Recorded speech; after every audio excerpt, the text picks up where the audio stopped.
બનાવીને ખાઈ શકાય એવો અને સાથે સાથે બહાર માર્કેટમાં જે લારી પર તમને હાઈવે પર મળે છે એ સરસ મજાનો મકાઈનો નવો નાસ્તો આજે આપણે બનાવીશું ઘરે, એ પણ માત્ર મિનિટોમાં. મિત્રો, અહીંયા આપણે મશીન વગર મકાઈને કેવી રીતે ડોડામાંથી રિમૂવ કરવી, કેવી રીતે વાફવી, એની એકદમ સિમ્પલ અને સરળ રેસીપી છે. આ મકાઈનો ચેવડો ખરેખર આ મકાઈનો જે નાસ્તો છે તે બહુ સરસ છે, ટેસ્ટી છે. અત્યારે હાલ વિન્ટર એટલે કે ચોમાસામાં લીલી મકાઈ પુષ્કળ મળતી હોય છે અને આ જે ટાઈમે મકાઈ ખાવી જોઈએ.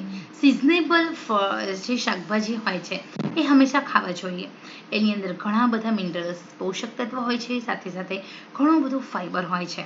તો તમારા ઘરમાં નાના બાળકો છે અને નાના બાળકોને અત્યારે ચોમાસામાં કંઈક બહારનું ખાવાનું મન થાય તો ઘરે જ બનાવો બહાર જેવો આ મકાઈનો નાસ્તો. મિત્રો, અત્યારે હાલ બહારનું ખાવું અને બીમાર પડવું એના કરતાં બેટર છે ઘરે જ બનવું. હવે અહીંયા મકાઈ લીધી છે, મકાઈ ઉપરના આપણે જે ફોતરા હોય છે એના જે રેસા હોય છે કાઢી લેવાના છે.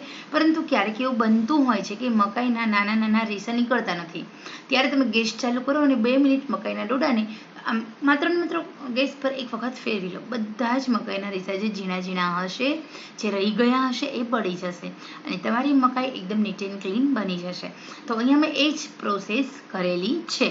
હવે આ મકાઈને આપણે બાફવી પડશે. એના માટે આપણે વચ્ચેથી મકાઈના 2 ભાગ કરીએ. તો 2 ગ્લાસ પાણી લેવાનું છે, એમાં હળદર અને નમક થોડું થોડું એડ કરીએ અને મકાઈને એડ કરી અને 6 સીટી બોલાવવાની. 6 સીટી એટલા માટે કે મકાઈ પ્રોપર રીતે તમારી બફાઈ જાય અને ઇઝીલી તમારી મકાઈ રિમૂવ પણ થઈ જાય. જો મકાઈ કાચી હશે ને તો ખાવામાં બિલકુલ મજા નહીં આવે અને નાના બાળકોને પેટમાં દુખશે. તો અહીંયા આપણે 2 સીટી વધારે બોલાવીશું. 6 સીટી બોલાવ્યા પછી હવે અહીંયા આપણે કોઈ પણ પ્રકારના મશીન વગર ડોડામાંથી દાણાને રિમૂવ કરવાના છે. તો અહીંયા 2 કામ થઈ જશે. મકાઈ બફાઈ પણ જશે અને તમારા મકાઈના ડોડામાંથી દાણા ઇઝીલી રિમૂવ પણ થઈ જશે. તો ચપ્પાની મદદ વડે આવી રીતે આપણે મકાઈના દાણા એકદમ ફટાફટ રિમૂવ કરી શકીએ છીએ. તો મિત્રો, આ પ્રોસેસ છે ને બહુ સરસ મજાની છે. હવે આ મકાઈના દાણા છે ને એમાંથી તમે મકાઈનું શાક બનાવી શકો છો, લીલી મકાઈના પરોઠા બનાવી શકો છો, લીલી મકાઈનો ઉપમા બનાવી શકો છો, લીલી મકાઈનો ચેવડો બનાવી શકો છો અને લીલી મકાઈનો અત્યારે આપણે બનાવીએ છીએ એ નાસ્તો પણ બનાવી શકો છો. અને આ લીલી મકાઈની અંદર તમે માત્ર નમક થોડું સ્પ્રેડ કરો અને લીંબુ થોડું સ્પ્રેડ કરો, સંચળ સ્પ્રેડ કરો અને એમ નામ પણ ખાઈ શકાય છે. તો ખરેખર આ નાના બાળકો માટે, વૃદ્ધો માટે, સૌ કોઈ માટે આ રેસીપી એટલા માટે સારી છે કારણ કે આ જે દાણા હોય છે મકાઈના એ એકદમ ચડી ગયા છે. તમે લારી પર જે તમને મકાઈનો નાસ્તો મળે છે એમાં 80% સુધી દાણા ચડેલા હોતા નથી, એ અધકચરા ચડેલા હોય છે, અધકચરા બાફેલા હોય છે. પરંતુ અહીંયા આપણે 100% દાણાને બાફી લેવાના છે, જેના કારણે આ મકાઈ છે એ કાચી નથી, એટલે તમારા ઘરમાં સૌ કોઈ માટે હેલ્ધી રહેશે. મિત્રો, આ મકાઈ છે બાફી તમે ફ્રીજમાં મૂકી આખા દિવસ સુધી સારી રાખી શકો છો. સવારે બાફીને બપોરે ક્યાંક તમારે બહાર જવાનું હોય તો સાંજે આવી તમે ઇન્સ્ટન્ટ આ નાસ્તો બનાવી શકો છો. ટાઈમ પણ ઓછો લાગે છે, તો પ્રિપેરિંગ એડવાન્સમાં પણ થઈ શકે છે. તો અહીંયા હવે આપણે તમે જોઈ શકો છો મકાઈના દાણાને એકદમ સરસ રીતે રિમૂવ કરી લીધા છે. તો હવે અહીંયા આ એક મકાઈના ડોડવામાંથી આટલા દાણા નીકળે છે. હવે આપણે આમાંથી કેવી રીતે નાસ્તો બનાવીશું એના માટે સૌથી પહેલાં તમારે જોશે થોડું બટર અને ચીઝ, કારણ કે અહીંયા આપણે ચીઝી બટર સ્વીટ કોર્ન બનાવીએ છીએ. તો મિત્રો, અહીંયા બહારના કોઈ મસાલાની જરૂર નથી, માત્ર ચીઝ અને બટર જ તમારે બહારથી લાવવું પડશે. મારી પાસે ઘરમાં અવેલેબલ હતું એટલા માટે હવે ગેસ ચાલુ કર્યું, કઢાઈ મૂકી છે અને ગેસ ચાલુ કરીને ગેસની આંચ આપણે થોડી મીડિયમ રાખવાની છે. મીડિયમ આંચે જ આ નાસ્તો બનાવવાનો છે. સાથે સાથે હવે આપણે આ કઢાઈ થોડી ગરમ થાય એટલે આપણે એમાં એડ કરવાનું છે બટર. તો બટર અહીંયા થોડું વધારે લઉં છું કારણ કે આ નાસ્તામાં બટર જેમ વધારે હોય એમ આ નાસ્તો બહુ ફાઇન લાગે છે, ડિલિશિયસ લાગે છે અને નાના બાળકોને ખૂબ મજા આવશે આ નાસ્તો ખાવાની. પ્રેમથી ખાશે, હોંશે હોંશે ખાશે, માંગી માંગી ખાશે. આપણું અહીંયા બટર થોડું ગરમ થાય એટલે આપણે એમાં સ્વીટ કોર્ન ઉમેરી દેવાના છે. આપણે કુકરમાં પાણીમાં બાફ્યા છે, તો હવે આપણે બટરમાં સાંતળવાના છે અને સાથે સાથે પાણી બાળવાનું છે. તો 3 થી 4 મિનિટ સુધી એકદમ સ્લો ટુ મીડિયમ આંચે તમે મકાઈને સાંતળશો, એ પણ બટરમાં, જેના કારણે એમાં રહેલો પાણીનો ભાગ બળી જશે અને આપણા મકાઈના દાણા છે થોડા ક્રિસ્પી થશે. ઓકે, તો અહીંયા આ જે મકાઈના દાણા છે એનો ટેસ્ટ બહુ સરસ આવે છે. આવી રીતે તમે 3 થી 4 મિનિટ સુધી બટરમાં સાંતળશો એટલે તમારે મકાઈનો જે ટેસ્ટ બહુ જ સરસ આવે છે, ખરેખર બહુ.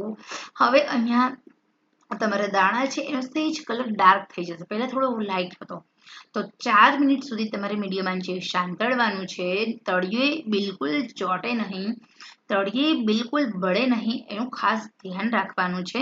તો અહીંયા પાણીનો ભાગ બળી ગયો અને હવે જે બટર છે એ ઉપર છૂટું પડી રહ્યું છે, તમે જોઈ શકો છો. તો બસ આ પ્રોસેસ આપણે કરવાની છે. હવે ગેસ જ્યારે તમારે બટર એકદમ સરસ 4 મિનિટ થઈ જાય છે, તમારા દાણા એકદમ સરસ મજાના સેટ થઈ જાય છે, તમારા મકાઈના દાણા એકદમ સરસ મજાના ચડી જાય છે, ત્યારે તમારે ગેસ બંધ કરવાનો અને પછી આપણે બધા મસાલા કરીશું. ઓકે, તો અહીંયા મેં ગેસની આંચ છે ને એ હવે બંધ કરી દીધી છે અને બંધ કર્યા પછી પણ 1 મિનિટ સુધી હું આમ હલાવું છું, જેના કારણે તળિયે ચોટી ન જાય અને આપણી કઢાઈ તો ગરમ જ છે એટલા માટે. તો ટોટલ મેં અહીંયા 5 મિનિટનો સમય લીધો છે. આપણા મકાઈના દાણા એકદમ સરસ ચડી ગયા છે, બટરમાં જ ચડી ગયા છે. મકાઈના પોષક તત્વ જળવાઈ રહે એટલા માટે આપણે મીડિયમ આંચ રાખવાની. હવે કશ્મીરી મરચું એડ કરું છું, અડધી ચમચી ચપટી એવું નમક, કારણ કે બટરમાં પણ નમક છે અને મકાઈ બાફતી વખતે પણ મેં નમક ઉમેર્યું હતું. એટલા માટે અહીંયા સંચળ હું એડ નથી કરતી, સંચળ એડ કરીશ તો વધારે પડતું નમકીન થઈ જશે. તો અહીંયા સ્લાઇડલી તમારે એડ કરવાનું છે લાલ મરચું અને હવે આપણે 3 થી 4 ટીપા લીંબુના રસના ઉમેરી દીધા છે. ઓકે, અને ફરી આપણે હલાવી લઈએ. તો અહીંયા તૈયાર છે આપણો સરસ મજાનો ટેસ્ટી સ્વાદિષ્ટ એવો બટરવાળો સરસ મજાનો સ્વીટ કોર્નનો નાસ્તો. પરંતુ હવે આપણે ચીઝ એડ કરવાનું છે, એના માટે આપણે આ નાસ્તાને લઈશું પ્લેટમાં. તો પ્લેટમાં તૈયાર થયેલા સ્વીટ કોર્ન લઈ લીધા છે. હવે આપણે એમાં ચીઝ હંમેશા આપણે ઉપરથી સ્પ્રેડ કરવાનું છે. એક મકાઈનો નાસ્તો છે તો હું એમાં 1 ક્યુબ ચીઝ એડ ફરજિયાત કરું છું, જેના કારણે ચીઝનો પણ વધારે સ્વાદ આવે. તો એકદમ ઝાઝું બટર અને ઝાઝા ચીઝવાળો આ બાળકો માટે પરફેક્ટ નાસ્તો છે, એ લોકોને બહુ મજા આવશે. તો ચલો અહીંયા આપણે તમે જોઈ શકો છો ચીઝ ક્યુબ મેં એડ કરી દીધી છે, જે અત્યારે માર્કેટમાં મળે છે નાની, એ જ ચીઝ ક્યુબ છે. હવે અહીંયા સરસ મજાનું આપણું ચીઝ પણ સ્પ્રેડ થઈ ગયું છે. તો આ ચીઝને આપણે થોડું સ્પ્રેડ કરીશું. તો એના માટે આપણે સ્પૂન લેવાની છે અને આપણે સરસ રીતે નાસ્તાને મિક્સ કરવાનું છે. તો હજી આપણી મકાઈ થોડી ગરમ હશે એટલે ચીઝ પણ એકદમ સરસ મજાનું સ્પ્રેડ થઈ જાય છે. તો અહીંયા બનીને રેડી છે આપણો સરસ મજાનો ડિલિશિયસ નાસ્તો. તો ખરેખર મિત્રો આ નાસ્તાની રેસીપી માત્ર તમારા માટે છે. પસંદ આવે તો દિલથી લાઈક કરજો, શેર કરજો અને મારી ચેનલ સબસ્ક્રાઈબ કરશો. મારી ચેનલ નવી છે, નાની છે, આપ સૌના સાથ સહકારથી આગળ વધી રહી છે, તો આશા રાખું છું સહકાર